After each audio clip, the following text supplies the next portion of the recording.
to make that move, Shorty. You got 4 wide in the back. Look at this. That's not going to work. You got Jeros, you got McGrauther, you've got everyone there copping it in, and they will funnel themselves out. That is what Watkins Glen's all about. 4 wide heading into the carousel.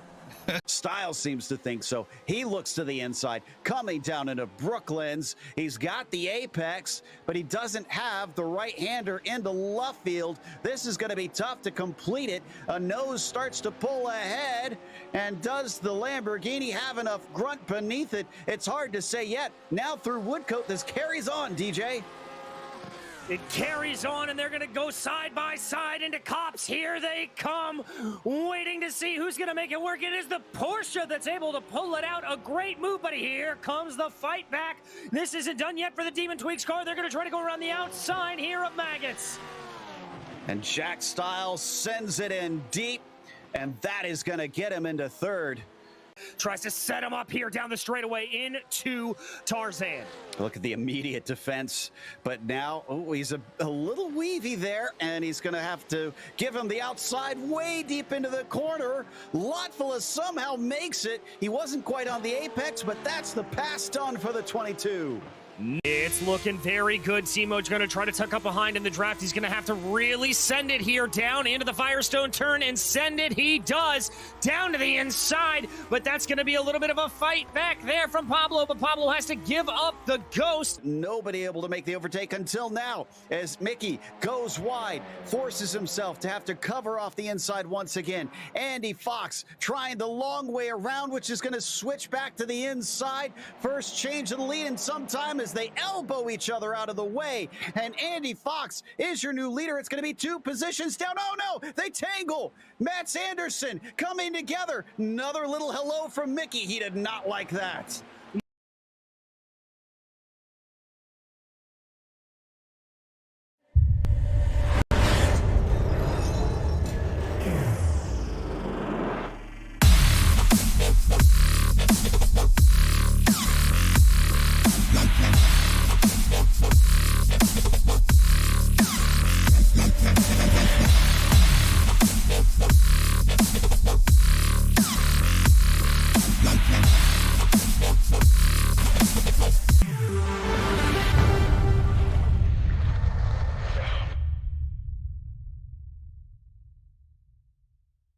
Hey there, I'm Nicholas Dubois, co-founder of Advanced SimRacing. We are a Canadian company. So what we did here today is for a real petrol head. He's really passionate about cars, as you can see behind me. We did a turnkey solution for him based on his needs. We try to gather as much information as we can on our client. And like we did today, we install a D-Box system. We install ultra-wide cube control steering wheel. We try to provide the best quality for your budget.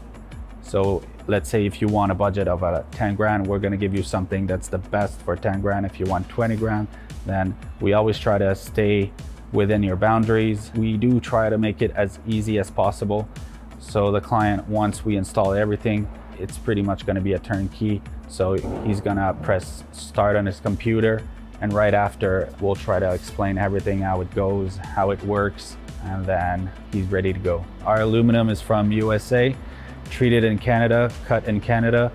So we do sand all our aluminum piece just to make sure the powder coat sticks to it.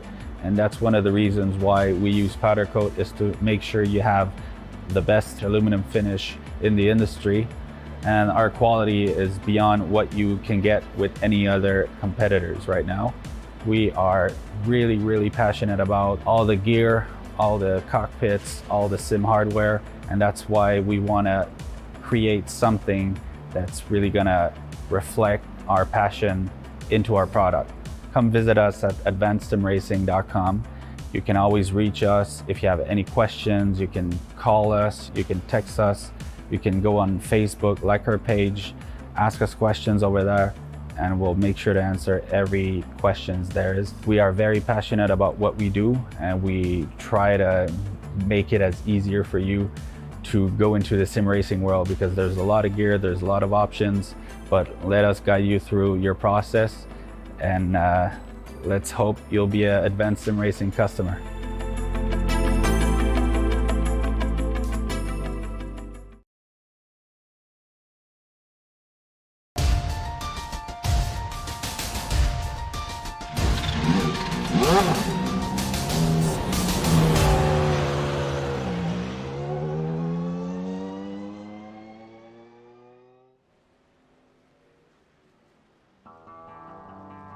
Last season saw a thrilling series of oval races with Bradley Holly taking the title in style, but now we reset for the first time this year and begin a new fight, at a road course no less. The Precision Racing League NASCAR Truck Series returns for 2022 Season 2, beginning at the Circuit of the Americas, and you'll see it all live here on the Global Sim Racing channel. Hello everyone, I'm Reese Gardner. With me in the booth is Chris Phoebe. Behind the scenes is our director, Zach Johnson, and he's using cameras provided by Dougie Beard. COTA, one of the most popular and prestigious motorsport venues in the USA, built for Formula One, but tonight the drivers will be trying to hustle big, heavy trucks around its twists and turns. Let's see what they're dealing with thanks to the GSRC track guide.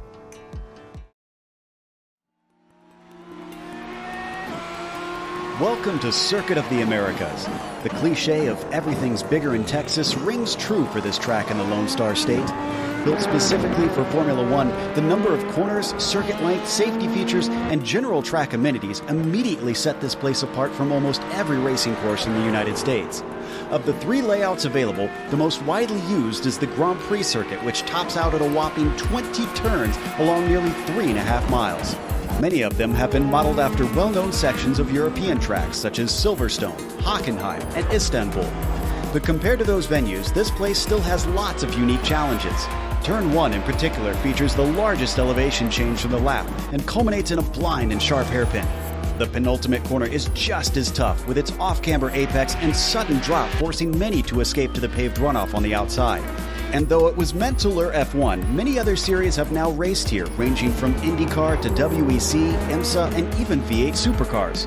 Track days are also common, with the SCCA running all types of amateur events to allow up-and-coming drivers to feel what it's like to battle on the same tarmac as Vettel and Hamilton have.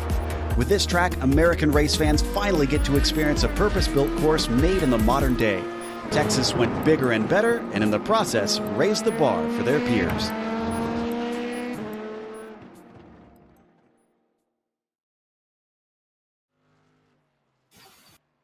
What a track, Chris. It's incredibly long, incredibly twisty, fast and flowing in many ways as well. In these trucks, it's incredibly long in terms of lap time. They're taking 2.25 minutes to get around here.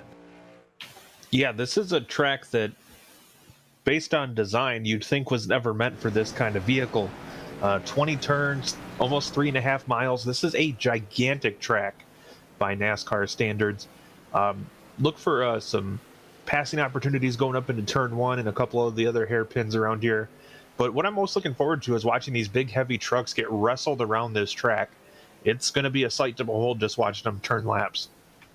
Yeah, for sure. I'm looking forward to it too. We're also racing for the first time on GSRC the new graphical updates to the NASCAR trucks, so they're looking fresher than ever. And it's a pleasure for us to thank our series sponsors once again for the start of this broadcast. Brought to you first and foremost by Advanced Sim Racing. Owned and operated by passionate sim racers, Advanced Sim Racing designs and builds the sturdiest and most durable aluminium profile racing simulation cockpits available in the market today. Visit them at advancedsimracing.com. It's also sponsored by RaceLab. RaceLab helps you to improve your driving skills with modern overlays, race statistics, and native VR integration. You can get the best out of iRacing. Start using it now for free at racelab.app. Today's broadcast is also proudly sponsored by ButtKicker. ButtKicker products add an incredible immersion and realism to any game. Feel every nuance and truly put yourself in the driver's seat. Check them out at thebutkicker.com. And finally, the PRL NASCAR Truck Series is brought to you by NinjaTrader. Ready to compete against the financial markets? Supporting over 60,000 users across the globe, NinjaTrader provides award-winning trading software and brokerage services. NinjaTrader is always free to use for advanced charting, backtesting, and trade simulation. Visit NinjaTrader.com to get started with a risk-free trading simulator and start tracking your performance. Well, it is technically the start of a new season at the Precision Racing League, but the drivers are still dealing with a year-long championship with all 4 seasons combined.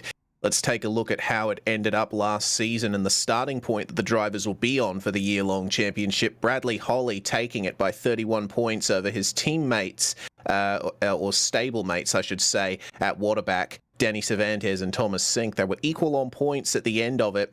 And taking a look at the practice standings, Holly, Cevantes, and Sink, they're pretty good around here, right up the top here at the Circuit of the Americas. Unfortunately, Chris, it looks like Abner Acosta is not here for this round, which is surprising considering he comes from a road racing background and he could be strong here. Yeah, kind of surprised to not see him here. Hopefully just a small scheduling conflict, and he'll be able to rejoin next week. But we do have a couple notable additions to the field, one of them being Richard Regan Jr., who races in the Sunday Cup Series division for the PRL, and always a threat every time he shows up in the trucks. And I'll be excited to see what he can do here at COTA today. Indeed, as will I. He's been very good in practice. In terms of the team points, well, Waterback have been the dominant force. The top 2 positions in the team standings are taken by them, and they are pretty even, I have to say, on points, considering that we've already had 10 races in this year in 2022, a little bit in 2021 as well. But they're quite a ways ahead of everyone else, aren't they, Chris? It's going to be a challenge for the other teams to get together a campaign to really challenge Waterback here. Yeah, Waterback has been the class of the field in the PRL Truck Series, and they're going to look to continue it as we head into segment 2 of this 2022 season. And in terms of the racing tonight, we're going racing for 19 laps around the Circuit of the Americas. The race should take around 45 minutes. As usual, we've got 4 tyre sets. There's a 24 incident limit. And, of course, the drivers don't get a spare truck. And that's going to play some havoc. If there's a big incident on the first lap, someone messes up the braking zone for one of the hairpins and makes big contact, it's going to be a big trip to the pits and a long time spent at a standstill. You would have seen also that there is a fixed setup for this series.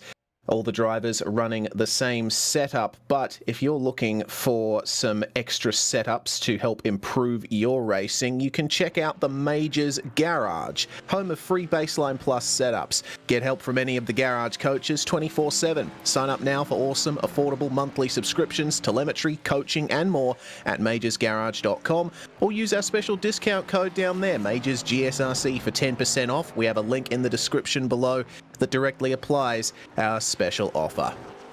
Well, we're in qualifying now, and it's a longer qualifying session than we have usually seen in the PRL. It started a little bit earlier this round, and the drivers get 4 laps around the Circuit of the Americas.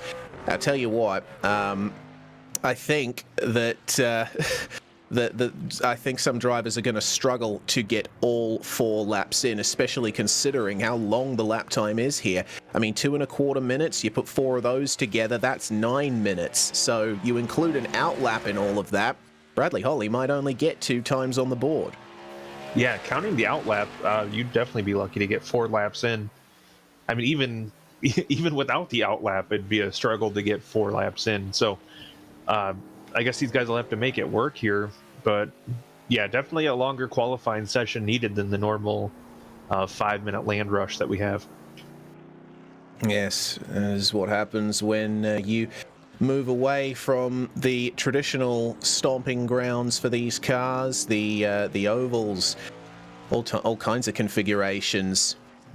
1/4 mile, 1.5 milers, the most common type of racetrack used in NASCAR series. But of course, NASCAR has raced at the Circuit of the Americas in real life in the past, so it makes sense that these guys are racing here tonight. Nonetheless, it's still somewhat unfamiliar territory for many of the drivers in this field, but Bradley Holly topping the practice times. He'll certainly be aiming for pole position here. A little bit of oversteer on the way into the final corner, and it's going to be a 2:16.4 to start things off here. The first driver to set a time. And now we're checking out Thomas Sink in the new updated Chevrolet Silverado. Running a little bit wide there. Unfortunately, coming into turn 13. Through 14 and 15, you got to swing out wide and straighten up the exit as much as possible. A late apex is usually the way to go there. And I tell you what, it's refreshing for me, Chris. I come from a road racing background myself, so I guess it feels somewhat normal seeing these drivers turn right as well as left. Now, I definitely come from an oval background myself, but healthy appreciation for formula-style racing on the road courses. And I gotta say, as somebody who's driven this track a time or two, the hardest part for me at COTA is remembering where I'm at. I'm used to 4 turns that all come one right after another, so I'll get lost somewhere back on the S's usually. And it's cool to see some of these drivers step out of their comfort zone here, and you even see some names that you maybe wouldn't expect that seem to thrive in this environment where things just aren't quite as what they're used to. Yeah, this is a vast circuit. It's a few miles end to end as well as in length.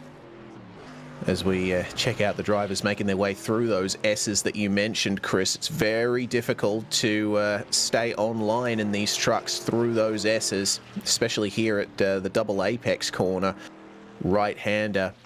It's all about trying to get the exit from this corner here. Every single turn you make in the S's defines your exit out of there. All about momentum, getting the line right, and trying your best not to get an off track, which is something that you can get on road courses quite easily, especially here at COTA. You can use a lot of the curbs, but if you go a little bit too far beyond the track limits, then that's going to be an incident point added. Remember, the drivers only get 24 tonight, so they're going to have to be careful to keep it within the white lines. Yeah, and to be completely honest, this track has a lot more chances to do poorly than it does to do well. There's so many opportunities and so many tight and twisting turns here that these trucks, just to be blunt, are not built to handle. This is definitely not what these trucks were meant for. And watching them race around here it's interesting, but it does have its moments where it can get a little ugly. Yeah, it's looking reasonably clean though here for Ryan Traver in the number 28. Let's see where he can put himself. The time that he set in practice was a 2:27, so he hasn't gotten a competitive lap time in so far in the session. We'll see if it works out for him in qualifying. It looks like 2:15, 2:16. That's Bradley Holly's pole position time right there, and Traver in the middle of the final corner now. Looks like this is going to be around a 2:25, 2:26 for Ryan Traver. There we go, 2:26.2. Unfortunately, that is the slowest time of all the drivers that have set times so far. We've only got 1:40 left in the session, and I'm not too sure if the drivers are going to be able to complete a lap if they start one now. I believe it's going to be another hard cutoff at the end of the 10-minute session.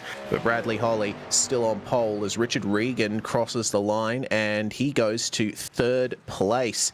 Good stuff there from Richard Regan Jr. Not a usual competitor in these trucks, but certainly showing that he has the pace to compete for wins here. And Bradley Holly coming up to the end of another lap now.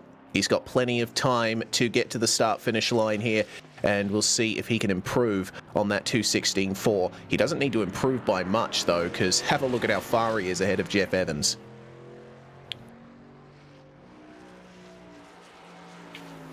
Yeah, Bradley Holly showing some really strong road racing muscle here, almost a 1-second advantage over Jeff Evans. And being able to start up front in clean air, that's going to do him all kinds of favors if he's able to hang on to pole. Well, take it nice and easy through the last couple of corners here. A little bit of a lock-up on the way in, though, and runs wide at the apex. We'll see if he can improve on that time. No, unfortunately. Misses out by 4/10 on improving, but doesn't mean that much in the grand scheme of things. Danny Cevantes has completed a lap and goes to 5th place. We've had 22 of our 36 cars here tonight, our trucks, setting times. A lot of drivers not quite able to get those times in. Daniel Knight, though, sneaks into 6th place in the dying seconds of the session. Dalton Geyer goes to P12. So this is going to be quite the interesting grid, I have to say, as we get ready to go racing for 19 laps at the Circuit of the Americas. It's Bradley Holly and Jeff Evans on the front row, Richard Regan Jr. in third with Mark Kalin alongside him in fourth, Denny Cevantes and Daniel Knight fifth and sixth with Mike Richter and Clayton Montgomery seventh and eighth. It's Skip Gandy who lines up alongside Thomas Sink to round out the top 10.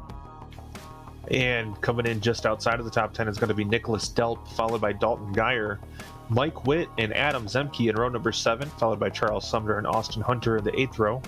Ricky Barbary and Jim Westerfield will make up the 9th row, with Nicholas Hunter and Brendan Chatley completing your top 20 starters.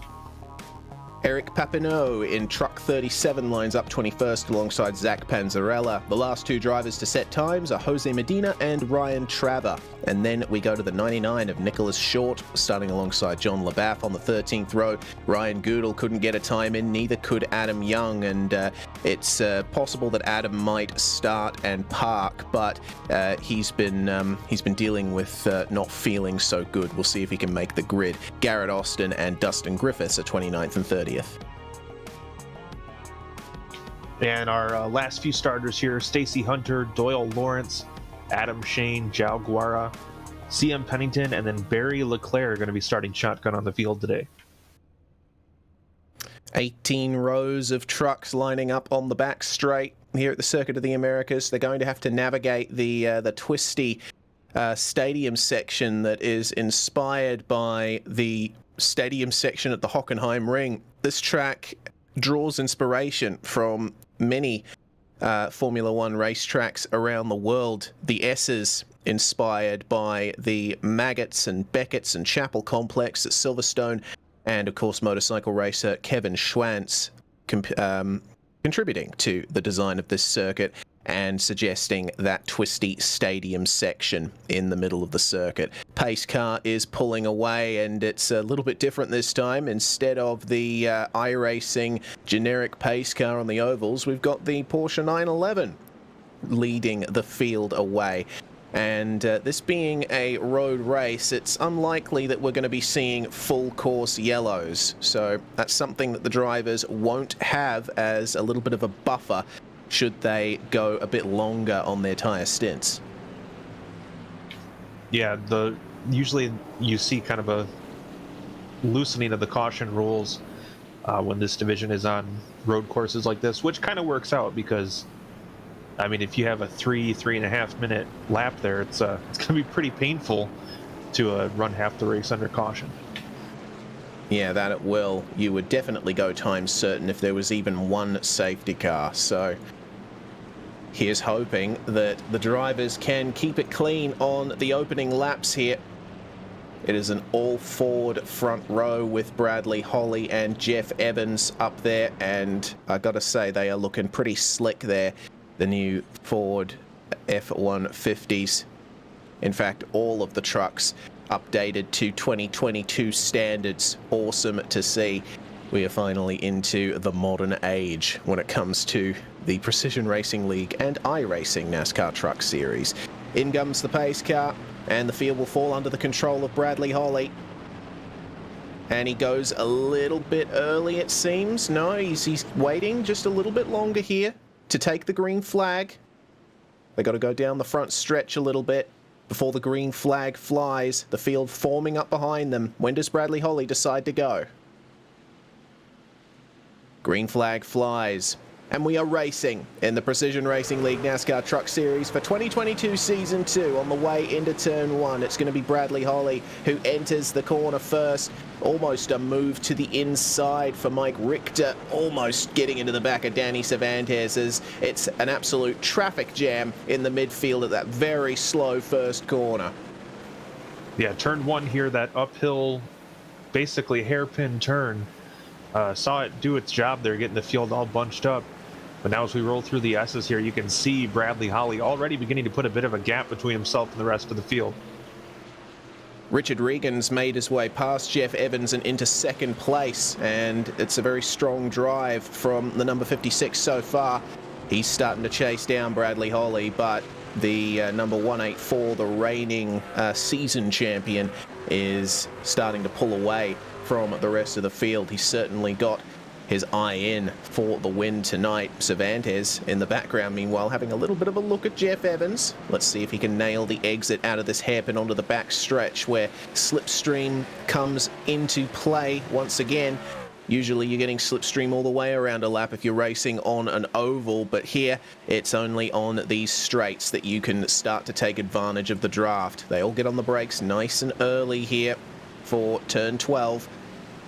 Now let's see if any of them have traction issues coming out of these very slow corners. These NASCAR trucks, they produce less power than other divisions of American stock car racing, but you can still spin up the tires if you're too aggressive.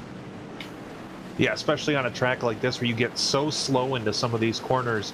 You put the pedal down too hard coming off of it, and you're going to give yourself a bad time there spinning those tires and not only eating away at the grip of them, but also potentially spinning yourself out. Super long multi-apex right-hander to finish off the lap there. The drivers will be really struggling to get the front end working for them through that corner. But you see how much of a gap Bradley Holly has gotten on everyone at the end of the first lap. He leads by over 2 seconds from Richard Regan Jr., but Jeff Evans and Danny Cevantes are fighting very closely for third and fourth. They've got Kalen, Richter, and Knight in tow as well. Cevantes has another look to the inside, but he's not going to quite be able to pull it up to make the move on Jeff Evans as things stand. We're starting to see some good battle packs forming throughout the field, but largely single file for the time being, and the drivers are going to have to be careful when they make those moves. Remember from past seasons, the tires, oh hello, side by side through the S's. Who's that? My goodness, that's Daniel Knight and Mike Richter trading places there. Looks like Knight made the move on Richter coming through turn 1, and slightly offline there on the way through the S's, but there's not enough space for Richter to make the move.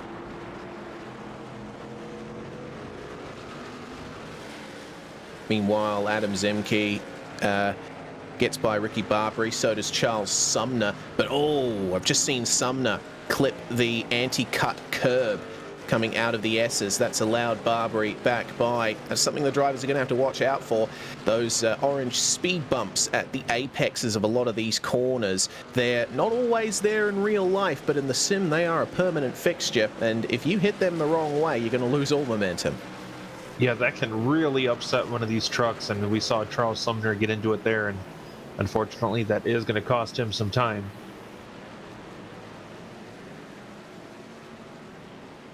I'm looking back at Danny Cevantes and Jeff Evans. It looks like Cevantes has picked up some front-end damage in 4th place. Not too sure where that's come from. And oh dear, further problems for Charles Sumner.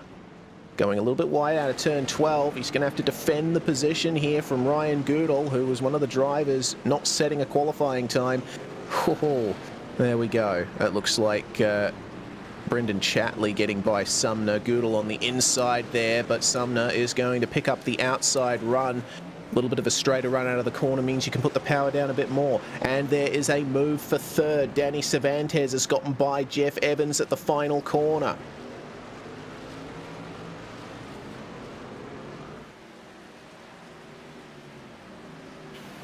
Will he be able to defend the move coming into turn 1? Yes, he will. So Cevantes securing third there, but they brought Mark Kalin right into the fold, as that's a big problem there for Nicholas Short, it seems, at the final corner, just letting Brendan Chatley and Jim Westerfield go. But Nicholas has had a pretty good opening run here in these laps. He's 6 positions up now from where he started, so not entirely bad, but oh dear, that is not good for Mike Witt. He was racing around the top 15, and Brendan Chatley's going to lose some positions as well. It's looking like things are getting a bit messy here when the drivers are battling in these big packs. Look at that move up the inside there. Trying their best to work their way through and keep themselves in the white lines. Mike Witt is certainly pushing hard here with Nicholas Short at the front of this pack, and Brendan Chatley trying to keep that angry pack of trucks behind him. Goodall, Sumner, Papineau, and Nicholas Hunter, but it's still super close here. Oh no, contact. Mike Witt gets turned by Nicholas Short at the end of the S's. He sure did. I mean, looked like more or less a racing incident, but man, that is unfortunate news there. We'll see if Nicholas Short ends up getting a penalty post-race after that, as it's a slightly poor exit from the hairpin for Eric Papineau, who still keeps Nicholas Hunter behind him, and a little bit of space then eventuates in this fight.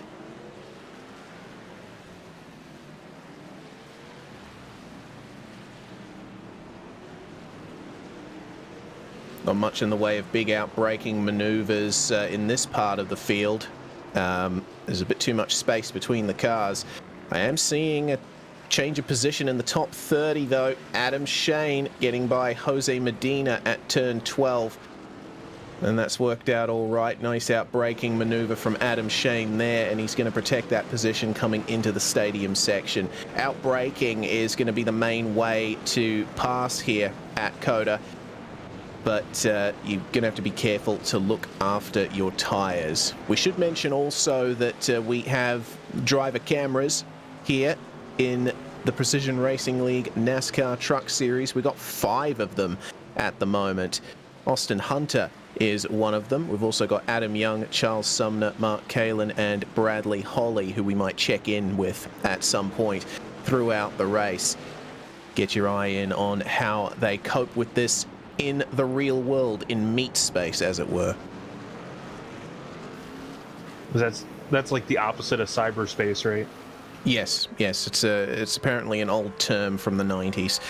There is Austin Hunter making his way through the S's, and Hunter a little bit back in the field here in 15th place. He's still trying to keep Nicholas Short behind him, but Nicholas is really starting to get a good run on him there. Wow, picked up the throttle excellently and gets up the inside. Is Hunter going to have to yield? He does have the defensive line here, still with some overlap, but they just end up tapping each other. And here we go. That could be a potential for the over-under here for Nicholas Hunter. Look at the concentration on his face, getting squeezed to the inside. Will he be able to keep the move coming into the hairpin? No, he's going to have to yield there to Nicholas Short.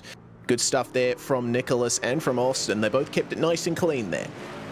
Yeah, that was some late braking by Short going into the turn there.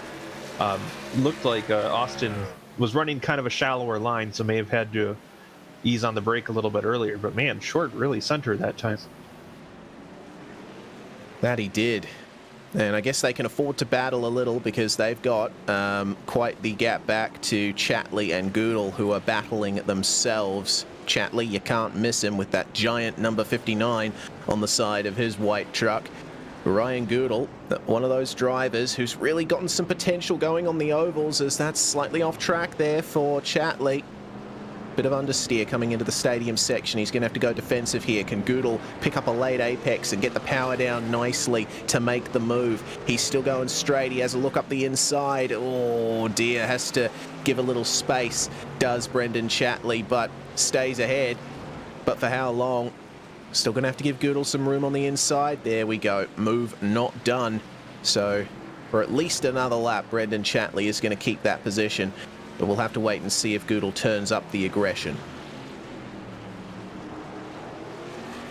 Really happy to see, Brendan Chatley, the back end of the truck, stepped out there. He's going to give away a spot, it looks like. But I'm really happy to see Brendan stuck with the gigantic, obnoxiously sized numbers for this season. That way we can always be sure that we're talking about Brendan Chatley. Exactly. Slightly wide of the apex in the first corner.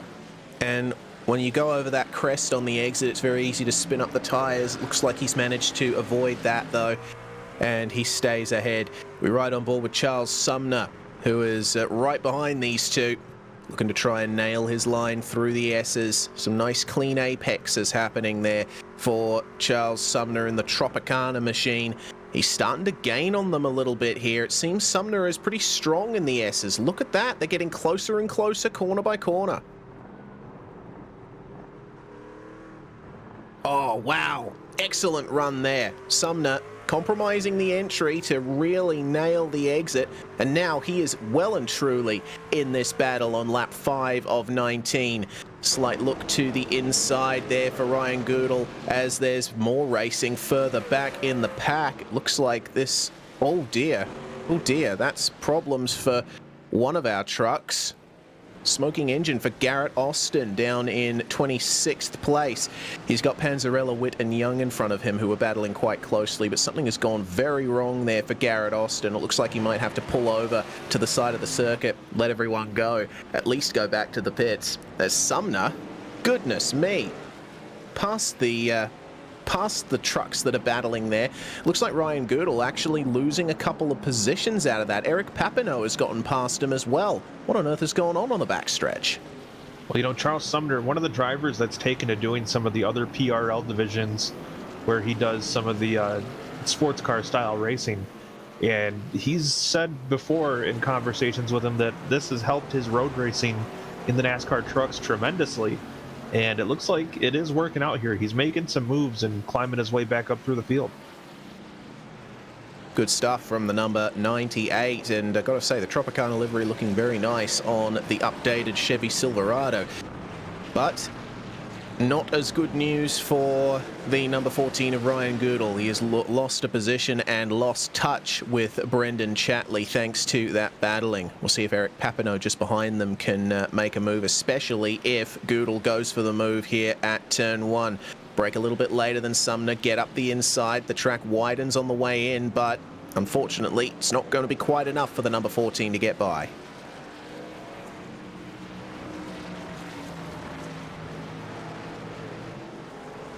Now, Garrett Austin has entered the pits. Unfortunately for Garrett, it looks like he's picked up some front-end damage in the midst of all of that. And I'm just going back to check and see what happened to him. I think it might have been a... Oh, dear. I've just gone back to see what went on for Garrett Austin. On lap 5 in the S's, at the exit of the S's, there was a big incident, actually, with Mike Witt. Looks like there was contact between Mike Witt and Jim Westerfield, and that concertina back into them. There were further issues down there at turn 12, but that's what happened at the exit of the S's. So Witt and Westerfield side by side, and Witt, he was going straight for the apex there and gets collected by Garrett Austin there, and unfortunately that's blown the engine.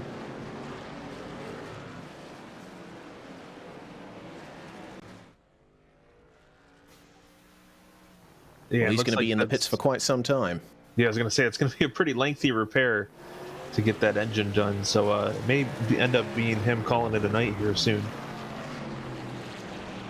Well, Bradley Holly has stretched his lead out to 3.5 seconds, but the battle is still on here for 3rd, 4th, and 5th. Mark Kalin is right behind Cevantes and Evans now. Could potentially make some big moves on them if they end up battling a bit more. We're starting to get up to the halfway point of this race.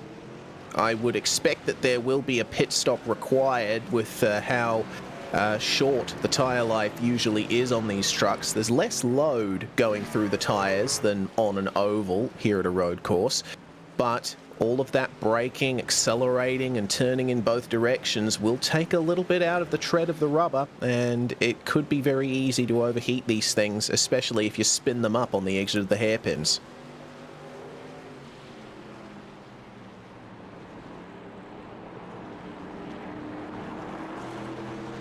Cevantes playing around with the rear end of that thing. Remember, it is fixed setup, but with driving style differences, you can get certain things out of the setup of these cars. As there goes up the inside, Jeff Evans.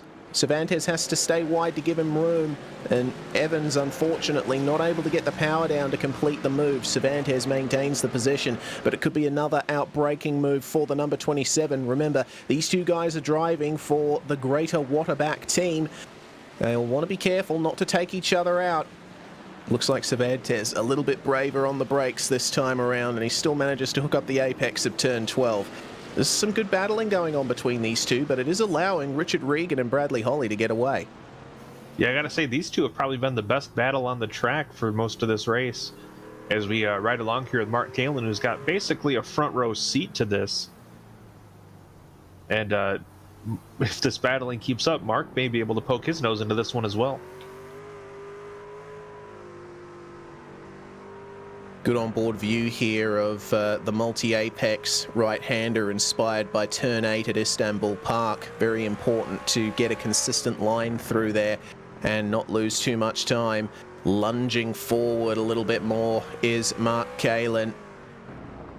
And coming into the uphill braking zone for the final corner, you can carry a bit more speed through that final turn than you think. And he keeps the wheel nice and smooth. Smooth throttle application as well.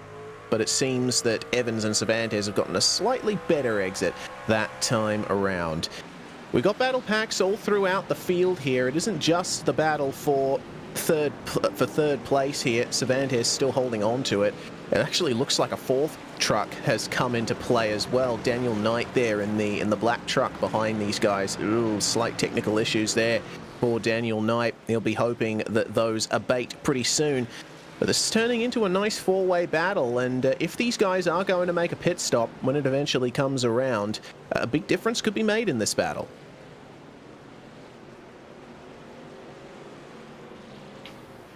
Yeah, the pit stops definitely have the potential to be a game changer here.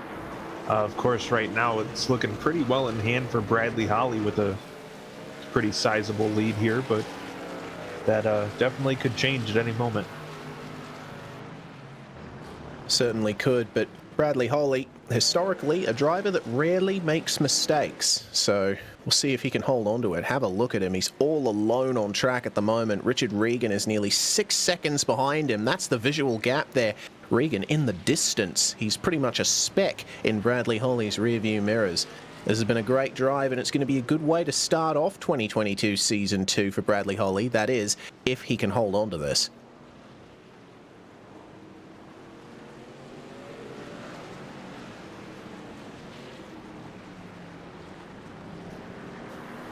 Oh, just seeing in the background there was some battling going on at turn 12. Looks like Clayton Montgomery and Skip Gandy battling hard over 7th place. Gandy is 2 positions up now from where he started, and trying his best to defend now from Clayton for the last couple of positions in the top 10. There's a 3-way fight going on between Richter, Sink, and Nicholas Delp as well in the 999, a bright yellow machine for Nicholas Delp. You can hardly miss him out there, and firing his way through the multi-apex right-hander, just catching up here to Thomas Sink coming into the last couple of corners. Could this be a move into turn 1?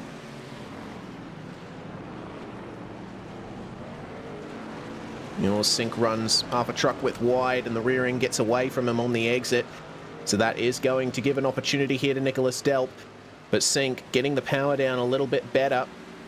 They got to think about shifting as well, as just alongside them coming out of the pits is Garrett Austin. He's gotten his repairs done, but he is going to let these guys go and continue their battle as Delp does get the move done on Thomas Sink.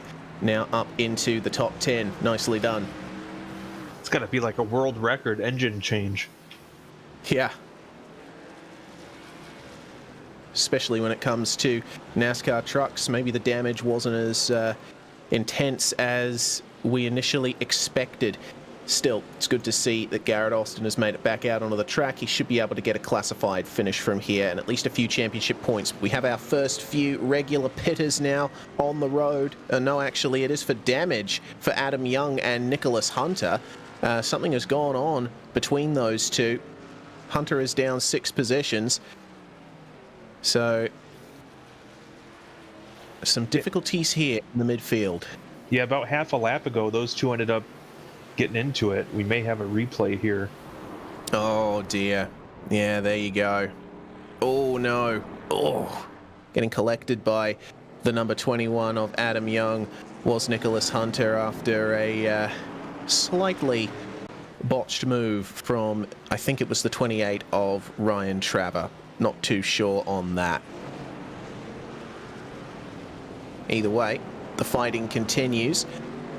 Up at the front of the field here, Cevantes has had a really good race so far. Very profitable one, gaining 2 positions. Doesn't look like he's going to have much of a chance to catch up to Regan and Holly up ahead, but crucially, he is keeping Jeff Evans behind him.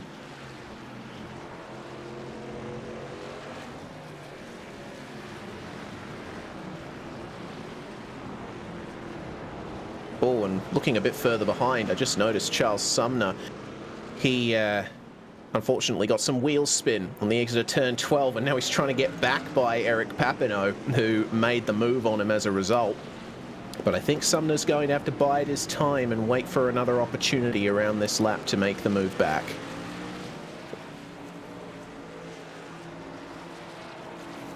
Yeah, this track not exactly ripe with passing opportunities, so it can be a little bit of work to get back by for Sumner there in the 98. Well, that's Nicholas Delp making up another position, this time on Mike Richter. Delp is now up into 9th. Very good run for him. I think he's been looking after the tyres in the first part of this race. Everyone else driving a little bit harder as, oh dear, attempted pit entry there for the number 59 of Brendan Chatley, and unfortunately that's all come a cropper for him, but he will make his way into the pits there. A lot of time loss for the number 59. Let's see if that's a routine pit stop. Looks like it is, taking tyres. So the first of our scheduled pit stops, it seems, for Brendan Chatley, but unfortunately costing himself a few extra seconds at least. Thanks to the spin on pit entry, he manages to get the tyres on. Now he'll be nice and fresh with 10 laps to go. I thought I had blanked out part of this race. I forgot it was only 19 laps long. I guess that's what happens when you have these, or you try to fit a 45-minute race onto a 3.5-mile track. Yes. Incredibly long track is Circuit of the Americas, and I mean, Formula One cars get around here at quite a rapid pace, but pretty much everything else, you're looking at lap times in the 1-minute 40s, 1-minute 50s at least. IndyCar and sports cars aren't able to quite touch the pace that F1 cars can get around here, certainly not these NASCAR trucks. Yeah, I mean, But even still, compared to an IndyCar or a sports car, these trucks are basically bricks on wheels.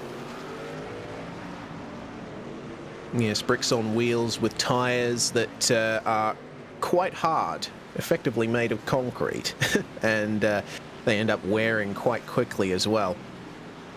Well, Danny Cevantes still fighting here with Jeff Evans, just manages to pull it up there for the apex of turn 1. This battle has been raging away pretty much the whole race so far, and these guys will be eating through those tyres. I'd expect them to pit pretty soon.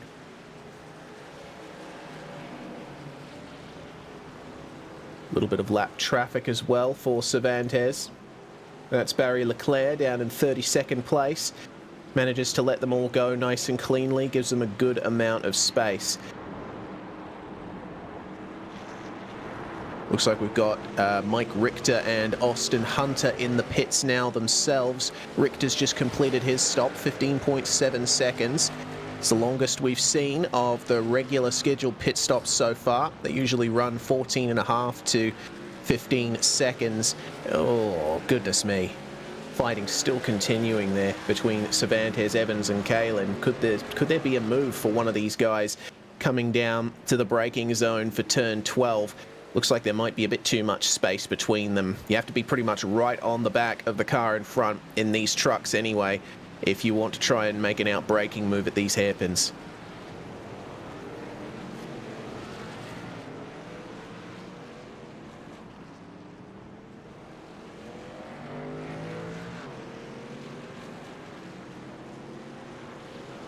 CM Pennington, meanwhile, into the pits from 29th place.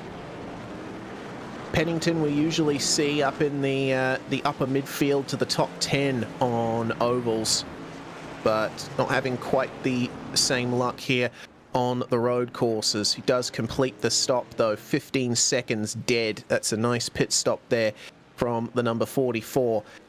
We still have the majority of our drivers yet to come in for an extra set of tyres. These are probably two of my favorite views of this track we just went back and forth from.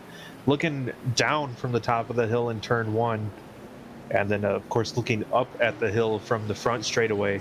I mean, this track is just with all the elevation changes, all the elements that we talked about, they brought in from other racetracks. As far as road courses go, this place is so cool. I got into Formula One around the time this track was becoming a thing, and that's just really cool to see the way the United States has embraced Formula One racing, and the fact that we have a track that is this cool that we can kind of display American racing on a global stage. Indeed.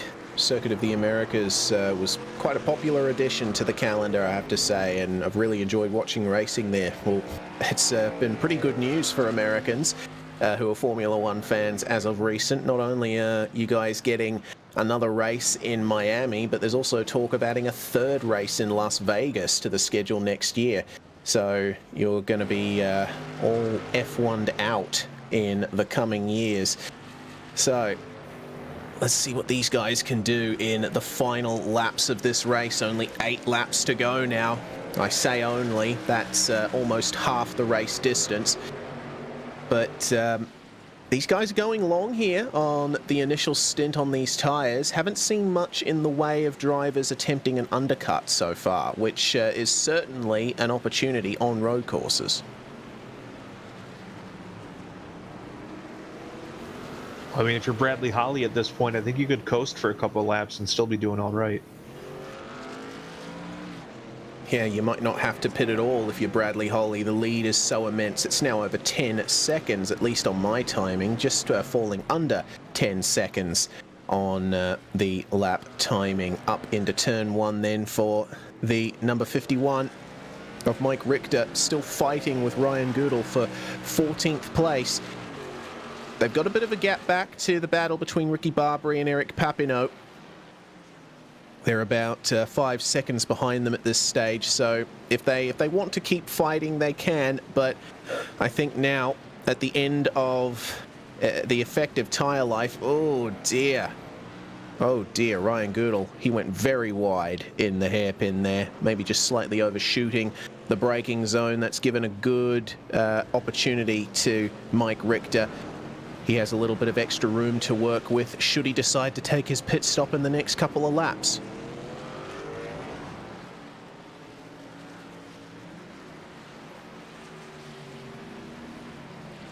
Meanwhile, still making up positions is Nicholas Delp, trying his best now to work his way past Skip Gandy in the number 20. Skips up a position.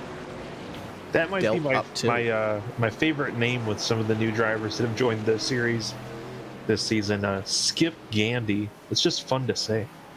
Yeah, absolutely. It's exactly the kind of name you'd expect to make appearances in a NASCAR stock car, but have a look at Nicholas Delp. He's having to experiment with his lines a little bit, running a little wide in an effort to try and get past Skip here.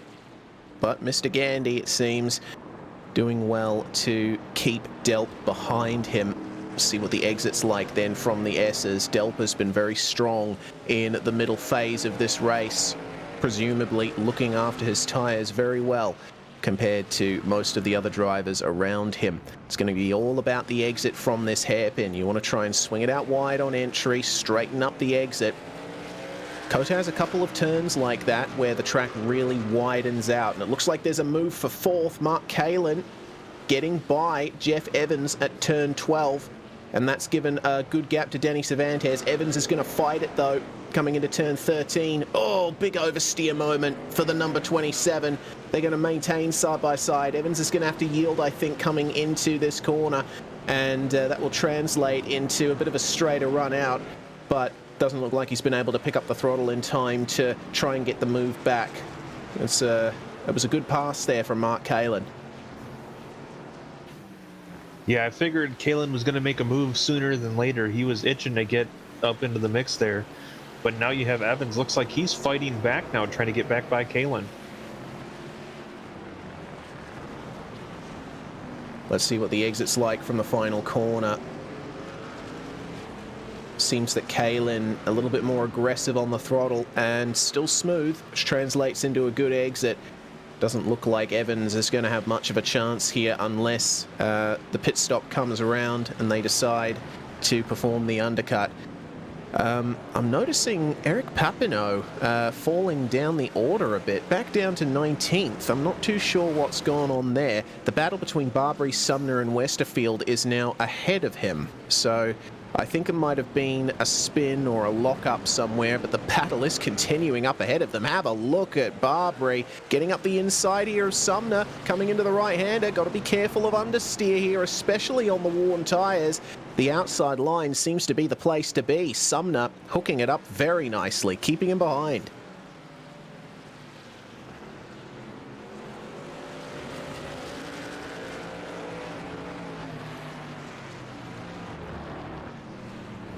Oh dear. Sumner a little bit crossed up on the way into the final corner. See if that gives an opportunity.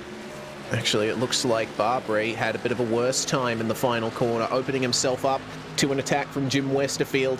Up the inside into turn one. The track widens immensely on the way in, but it's a very sharp apex, and it's very easy to run off the track on the way out. But looks like that's move completed there for Westerfield. Charles Sumner, though, it's all eyes forward for him, and he has got a clear track ahead, pretty much. It's 14 seconds to Ryan Goodall, so Sumner doesn't have to worry too much about those guys battling behind him. No, it looks like he has his eyes locked in the forward position, keeping the road ahead of him in mind here, and looks like we might have a battle shaping up for third spot there. Of course, as soon as I say it, Kalen falls back, but looked like he was making a move there for a second on Danny Cevantes. Well, yeah, looking at Kalen and Cevantes, it does seem that Mark is getting some good times in here on the worn tyres, and very aggressive through the last couple of corners. Just ahead of them, that was Richard Regan making his way past the lap car of CM Pennington. I tell you what, Regan, he's started to lose a bit of ground to these drivers battling just behind him. He's kept it nice and consistent, has Richard. I think looking after the tyres for the most part, as Bradley Holly's lead is still approaching 10 seconds. The pace has normalised a little bit though, so all of these guys are in tyre preservation mode at the moment.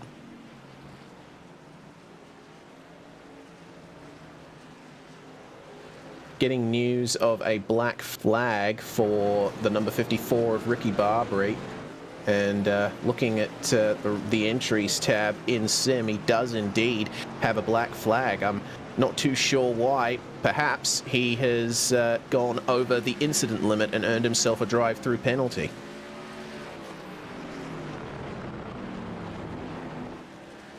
Well, my understanding was an incident limit hit for these guys would result in a automatic or an immediate disqualification. Right. Well, I'm not too sure what his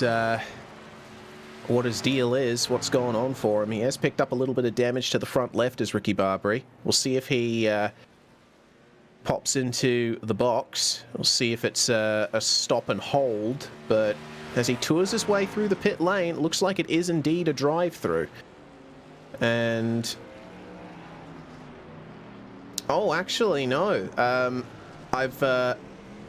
will have to apologize. It looks like the incident count for a penalty is 16 incidents on this course. You do get a disqualification at 24, so I would say Ricky Barbary has exceeded 16 incidents there. That makes sense.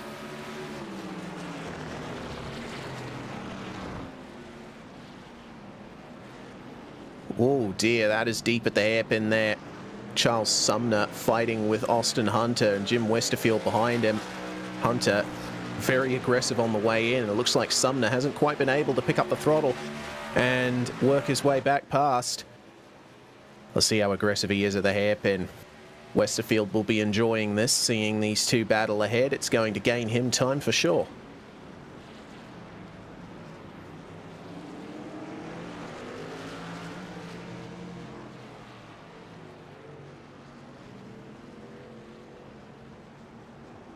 Slightly off track there for Mr. Hunter, but still picking up the accelerator nicely, running slightly wide. Oh dear, there's been further problems for Ricky Barbary. It looks like he's completely overshot the braking zone for turn 12, and he's gone slithering off the racetrack, losing even more time. It's all gone wrong for Ricky Barbary tonight, but hopefully he'll be able to make it to the finish. Only got 4 laps to go for our leader, Bradley Holly.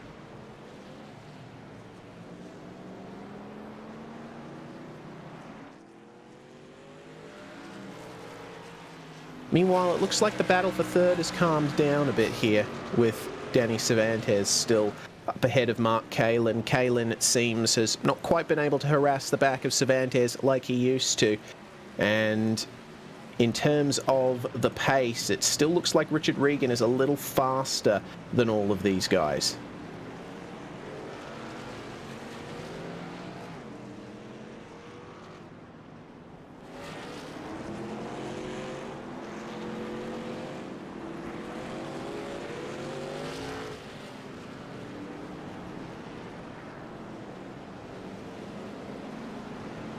Well, you're looking at one of the 2 close battles that are out on track at the moment, and I think with only 4 laps to go, it seems that the majority of these drivers are going for a race without a pit stop.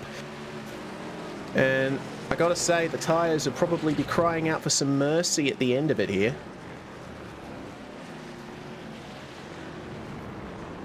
Yeah, that may not be a huge problem for, our top 2 drivers, but you'd think everybody else would, that's been battling throughout the midfield would maybe want to maybe get some help there, but apparently they're all on the same plan to just stick it out.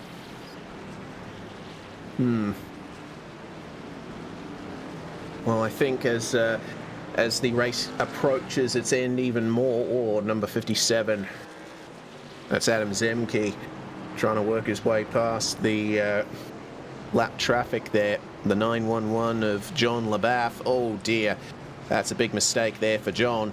Into the wall. He is able to keep it going though. How bad is the damage? Not seeing any smoke there from that truck, so he will still be able to keep going, but he might have done a number on his suspension from that. Might have some cooling issues too.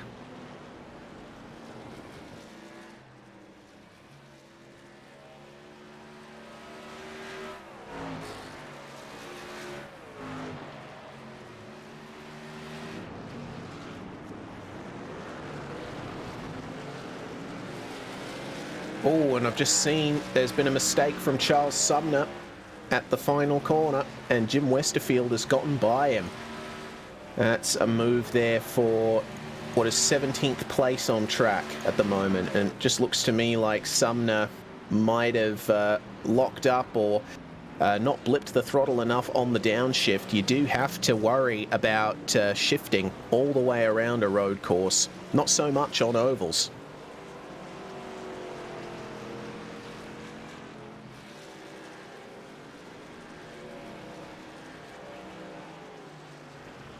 Either way, it looks like Sumner is starting to struggle a little here in the final few laps of this race and is allowing Jim Westerfield to get away from him.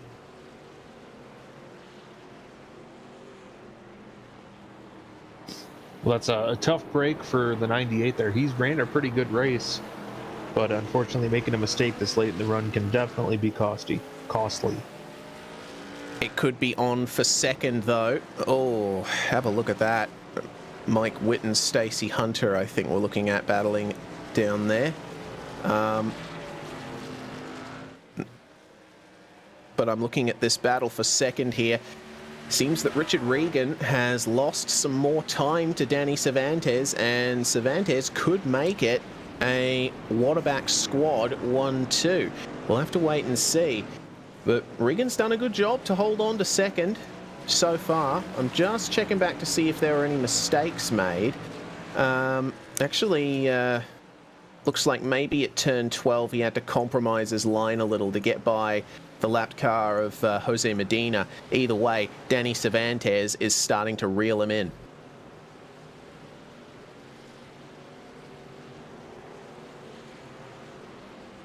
Could this be a move coming into the final couple of laps of this race? Bradley Holly now leads by over 12 seconds from this battle pack. And if Cevantes has done a good enough job here of keeping enough pace in his tyres, and if Richard Regan makes a mistake, oh, he did put the power down quite aggressively, did Richard. Doesn't look like it's translated into a good run for Cevantes, though.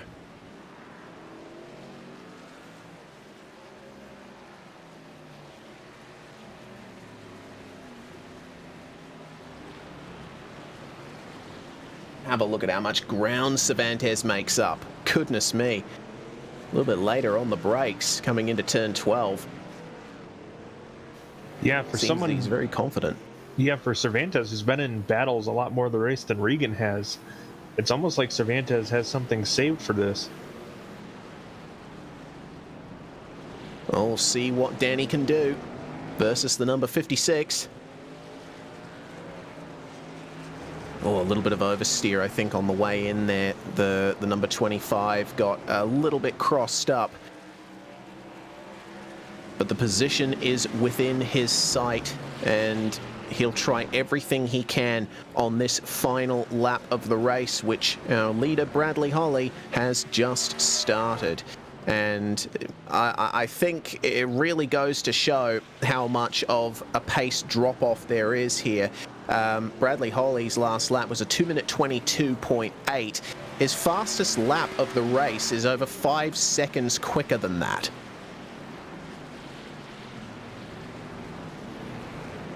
Cevantes, though, trying to work his way past Regan. They brought Kalen and Evans back into this battle. If these guys run side by side for a few corners, then 4th and 5th are going to come right up to the back of them. Let's see what Cevantes can do. It's all about nailing your lines and your apexes, trying to pick up the throttle as early as possible at the exit of this S's section. Tiny bit wide for Regan. What does Cevantes do here? Does he keep it tight and straighten it out? Have to navigate a lapped car there. That is Zach Panzarella, who's had some issues this race. Kalen and Evans are back together as well, just behind them, and it looks like Evans going up the inside into the hairpin. Look at that. Oh, are they going to make contact? No, they just avoid it. Kalen giving Evans room there with a very aggressive dive up the inside, and it looks like Evans is going to hold it here coming into turn 12. Excellent stuff from those two, and looks like Regan has managed to get a gap over Cevantes for the time being, though Cevantes does have a little look. Does Evans defend this position? A little bit later on the brakes there from Mark Kalen. In fact, a bit too late. Big oversteer moment through turn 12, but he does maintain the outside line, which becomes the inside for turn 13. Excellent fighting here on the final lap of the race. Oh, that's going to be Evans getting back by Kalen, and he's going to try and fire it up the inside, but won't have the space.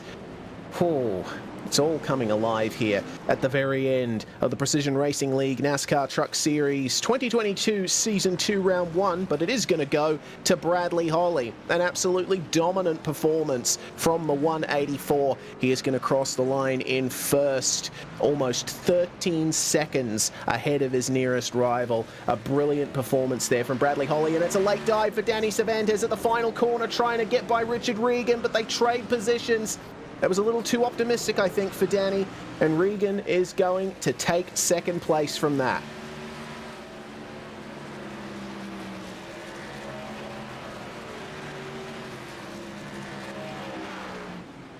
And the number 62 of Mark Kalen had one heck of a battle with Jeff Evans there on the final lap. And he doesn't have to make any further use of those tyres, so he's just going to drift his way around now and use up the last little bits of rubber.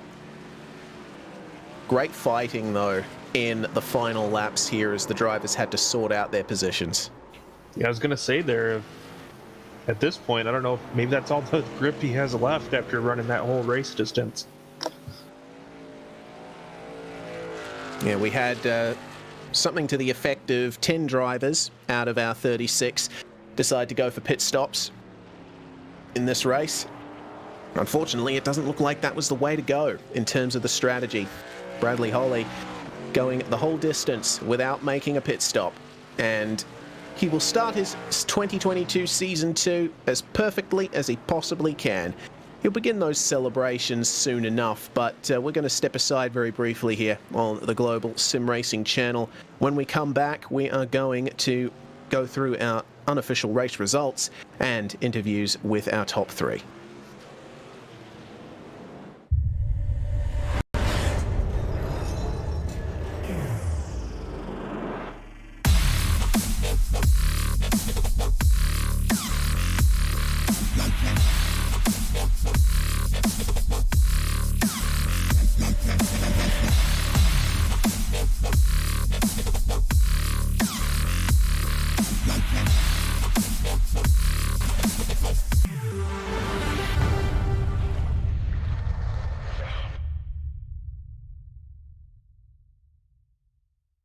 Hey there, I'm Nicholas Dubois, co-founder of Advanced SimRacing. We are a Canadian company. So what we did here today is for a real petrol head. He's really passionate about cars, as you can see behind me. We did a turnkey solution for him based on his needs. We try to gather as much information as we can on our client. And like we did today, we install a D-box system. We install ultra-wide cube control steering wheel. We try to provide the best quality for your budget. So let's say if you want a budget of 10 grand, we're gonna give you something that's the best for 10 grand. If you want 20 grand, then we always try to stay within your boundaries. We do try to make it as easy as possible. So the client, once we install everything, it's pretty much gonna be a turnkey. So he's gonna press start on his computer, and right after, we'll try to explain everything, how it goes, how it works, and then he's ready to go. Our aluminum is from USA, treated in Canada, cut in Canada. So we do sand all our aluminum piece just to make sure the powder coat sticks to it. And that's one of the reasons why we use powder coat, is to make sure you have the best aluminum finish in the industry. And our quality is beyond what you can get with any other competitors right now. We are really, really passionate about all the gear, all the cockpits, all the sim hardware, and that's why we want to create something that's really gonna reflect our passion into our product. Come visit us at advancedsimracing.com. You can always reach us if you have any questions. You can call us, you can text us, you can go on Facebook, like our page, ask us questions over there, and we'll make sure to answer every questions there is. We are very passionate about what we do, and we try to make it as easier for you to go into the sim racing world, because there's a lot of gear, there's a lot of options, but let us guide you through your process, and let's hope you'll be an Advanced Sim Racing customer.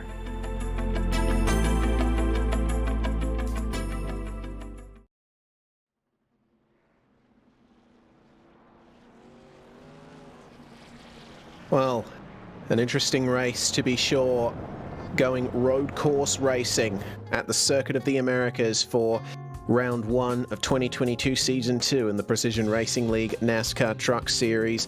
But it was a dominant performance from Bradley Holly. He takes the victory by 14.3 seconds over Richard Regan Jr. Danny Cevantes is going to complete the podium in the number 25, with Jeff Evans and Mark Kalin rounding out the top 5. Clayton Montgomery is going to finish in 6th place. It's Nicholas Delp, Skip Gandy, Thomas Sink, and Nicholas Short who round out the top 10, with an excellent performance for Nicholas Short, Chris. He picked up 15 positions throughout that race.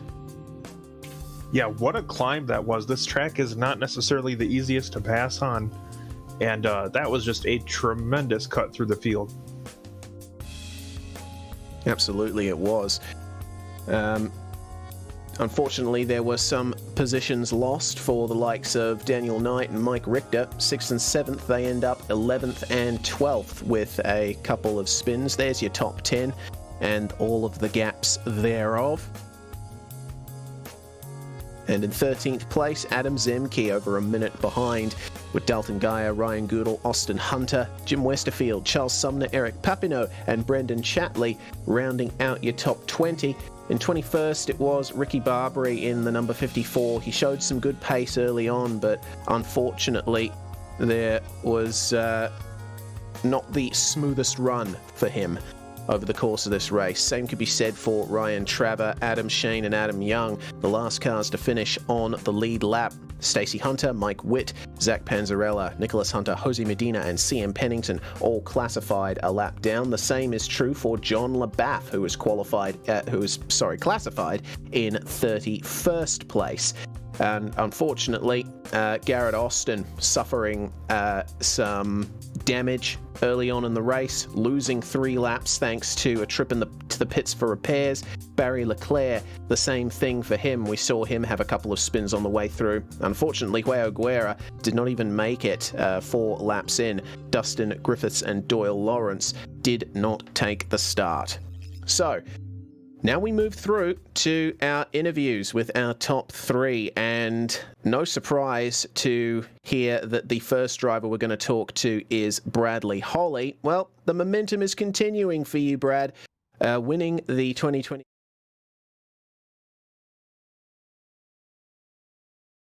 Yeah, today was definitely a tough race. Yeah. You're looking like you're in a bit of pain there, Brad. What went on? Oh, I just got a toe cramp just now, but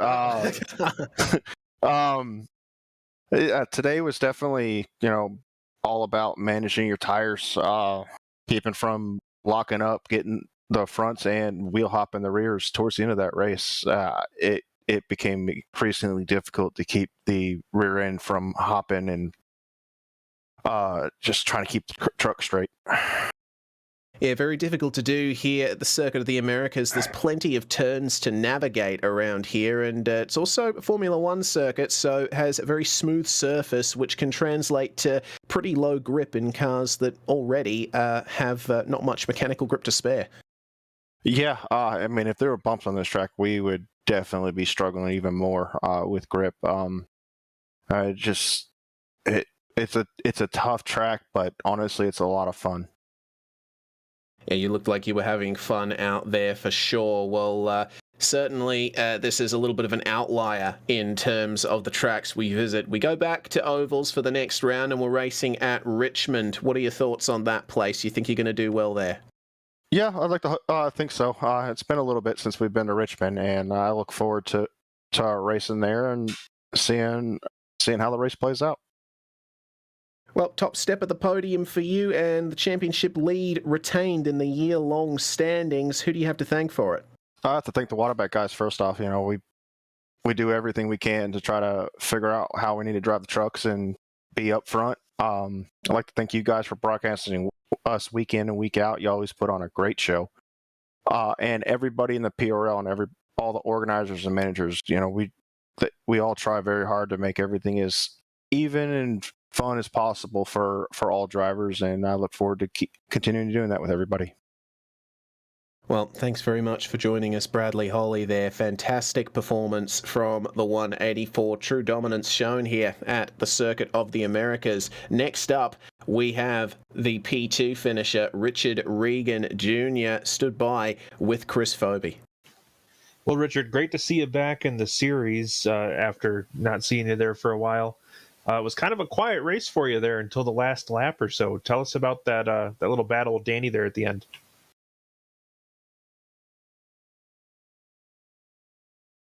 Sorry about that. The tires was definitely challenging. I felt like I was saving my stuff better than I actually did. Even Brad said that he thought I was going to be able to get him at the end, but I guess I didn't save my tires that good. I didn't feel like I was pushing the car that much, but Danny, they kept saving their stuff and slowly got back up to me. And, just the way how I caught lap traffic definitely didn't help it. At one point, I had him out to almost 5 seconds, and I was comfortable. And then next thing you know, it's down to a second and a half because of lap traffic. So just got to get more laps at COTA. I don't have many laps there. I've only done one other race in the Cup cars a couple seasons ago. So just got to spend time practicing that track. Now, for those of us that haven't seen you in a while, what have you been up to on the iRacing service here? Honestly, I took a pretty good break from iRacing. Yeah, season 2 of 2021 was basically my last season running iRacing up until a couple weeks ago.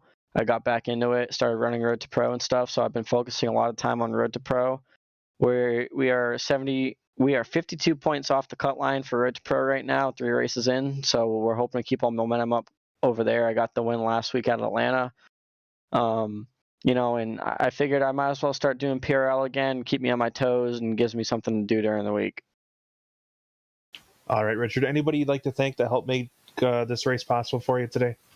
Yeah, I got to thank all the Wadaback guys, JZ Photography, Neonism Paints, Kaylee Street Creations, Oculus Glasses, VR Cover, you guys at GSRC, and everyone at PRL. All right, that's Richard Regan Jr., our runner-up finisher tonight. Back to you, Reese.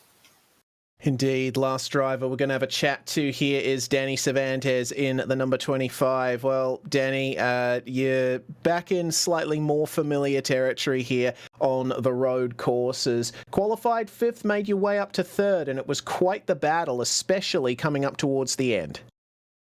Yeah, I felt like with the short run there is to the finish line, be able to make a move towards the last turn.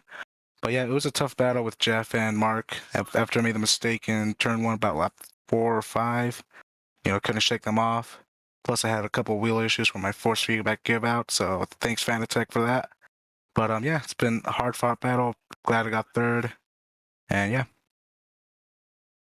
Yes, well, looking at the strategy, it looks like the majority of drivers, including yourself, decided to complete the race without making a pit stop. I'm assuming that the tyres were feeling a little bit substandard by the end? Oh yeah, the tires felt like ice. They felt like garbage, but since we couldn't make it on fuel, and with how fast the tire fall-off is, there was no way you were going to make up the time. You spend pit box with fresh tires.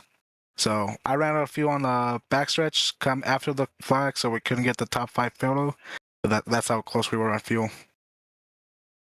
Yes, indeed. It was. It did seem like it was a bit of an issue to get to the end on that single tank. Well, either way, it's a good start to 2022 Season 2 for you, and you are still maintaining, I think, 2nd place in the overall season championship, overall year championship as well. So things are going swimmingly at the moment. Yeah, they are. Hopefully, we're there for the entire year, within the top 4, make it to the final 4 at the end of the year. And hopefully I'll be able to find some speed, be able to beat Brad and be a year-long championship. And also, we're also focusing on this season too. So hopefully, I can either stay 2nd or get 1st and not fall victim to the 2nd place curse. Of course. Well, it's 3rd place for you tonight, Danny. Who do you have to thank for it? Who got it done for you? I'd like to thank all the guys I ran with tonight. Wadaback guys, we did a couple official races this week just to nail down the techniques of tire saving and stuff. You guys for putting on great broadcasts, and the PRL for putting on this great league. Well, thanks very much for joining us, Danny Cevantes. Excellent performances from many of the drivers here tonight, Chris. I was interested to see how the trucks would race around here, and it was a bit of a quiet race at points, but certainly we saw who had their trucks sorted out on the road courses. Yeah, we saw some great technical driving from Richard Regan and Bradley Holly. We saw some great battles in the midfield. And like you said, it was a bit of a quiet race up front, but it definitely gave us something different and a bit of a palate cleanser as we kind of kick off this 2nd portion of the year. Well, we want to thank you all very much for joining us, and we also want to thank our sponsors here at GSRC and for the series. First off, the Majors Garage, home of free Baseline Plus setups, 24/7 coaching and more. Head to majorsgarage.com and use our special discount code MajorsGSRC for 10% off. For the PRL, we've got Advanced SimRacing. They design and build the sturdiest and most durable aluminium profile racing simulation cockpits available on the market today. Visit them at advancedsimracing.com. RaceLab, it helps you to improve your driving skills. Start using it now for free at racelab.app. ButtKicker. Feel what you've been missing at thebuttkicker.com. And finally, NinjaTrader. Visit ninjatrader.com and get started with a risk-free trading simulator to start tracking your performance. Thanks to the companies that provide the software and hardware for our broadcasts listed here on your screen. Additional thanks to June Lalonde, who provides our wonderful music. Check out her Bandcamp page for more of her great work. Thanks to the team today, Chris, Zach, and Dougie. I'm Reese Gardner. You can find more info about GSRC at globalsimracingchannel.com or through our social media listed on the bottom of the screen. Also, please check out our merchandise store at gsrc.storenvy.com. We keep a link in the description below. Don't forget to subscribe to our YouTube channel as well so you don't miss a moment here on GSRC. Next up for the PRL NASCAR Truck Series is Richmond, March the 30th at 8:50 p.m. Eastern. But our next broadcast is going to be the PRL Formula 3 and Ferrari GT3 Series at 8:25 EST tomorrow, March the 24th. We also have upcoming races for other series listed on the screen, so check those out and mark them down on your calendar. Until next time, race clean, race hard, and we'll see you on the track.